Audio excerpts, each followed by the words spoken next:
Here in Australia, our social security, welfare benefits, government payments for the unemployed, people with disabilities, students, that's what we call Centerlink. In 2016, they decided to do a debt recovery, and how they went about it was they would compare the records of your payments to your tax at the end of the year, and they would, which is so stupid, they would divide up your yearly tax by 26 and match it up to your weekly payments, and if there were any discrepancies, you'd receive a letter. Or even if there was just a typo between your employer's name on that form and that form, you could receive a letter. It started at just 20,000 letters in the first year, but quickly went to 20,000 letters a week, to the point now where I think I've found numbers go between 900,000 and a million or so. It was pretty obvious that they were mainly just targeting students, people with disabilities, New Start, people that weren't working, that weren't receiving benefits for long, that didn't even receive a full year of payment, and these letters would be sent out. Not many would get to the people, and you had 21 days to reply and explain why your documents don't match up. So they've put the onus of proof on the person they're accusing. You're guilty until you prove yourself innocent. Now, I read in a few places where they're going to get, or just about have retrieved $4 billion with about over 1 million Australians. That's around, $4,000 each, but obviously you'd be like, someone gets 1,000, which is still devastating. If you're getting Centerlink payments, $1,000 would come and wipe you out. And there were people getting $8,000, $25,000, which is ridiculous because they were paying you and just didn't make it clear on what the regulations are, the guidelines, the expectations, and people would have to report their future wages. So many of my friends would have to be like, I'd have to work out what I'm earning next week. If you're a casual, this is all ridiculously unfair. The way they sold it was they looked like they wanted to get people who were actually intentionally rorting the system. But this is just an attack. When the Department of Human Services was questioned about the 20% error, meaning the 20% of people that then didn't have a debt, then they turned around and said, that's just the 20% that resolved the letter that proved with their paperwork, to sort of just say that everyone's going to get a letter. It's not the bug, that's the fucking feature. And what they do to try and retrieve this debt is they'll just take your tax, take your pay, your salary straight out of your account, cut your payments or decrease your payments, forbid you from travelling overseas, and get debt collectors after you. Like Dun, Bradstreet, and another one called Probe. Private debt collectors sent by the government to retrieve a debt that you didn't even accumulate, didn't purchase anything, didn't borrow anything. They just said, oh, we fucked up, we did the math wrong apparently, we say so now, so you owe us money. It gets worse. It gets so much worse. Before it gets worse, I should probably say there are people fighting. I guess shout out to Madeline Masterton. I think I said that right. I'm sorry, I'm doing this off the top of my head. She's taking the government to court, and she said that, it's not doing it for just herself. She feels like she has to do this for everybody and set a precedent on how this should be dealt with, even though this shouldn't even be a thing. This is absolutely terrifying.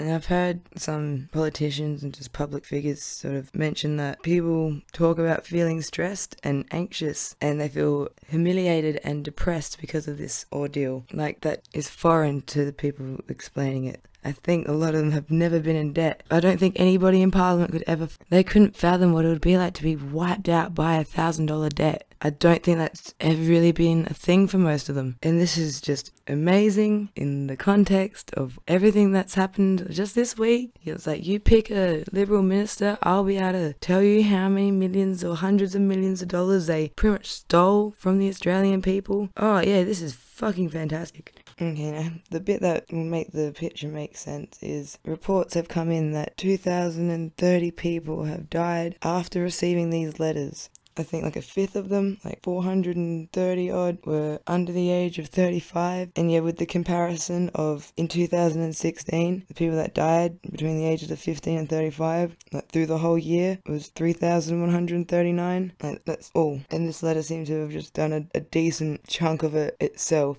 Many of these people were classified as, quote, vulnerable, which would usually mean that they would have mental illness or a victim of domestic violence. It's like there's something extra complicated about their situation. So they were even just given a debt. 500 people who died were receiving New Start payments, and a further 520 were on disability support pensions. And the minister, the spokesman, Michael Keane, the spokesman for the Department of Human Services, said that there's no link. He said that the debt notice process is reasonable, lawful, and fair. Quote, they said the department had sent out 900,000 discrepancy notes.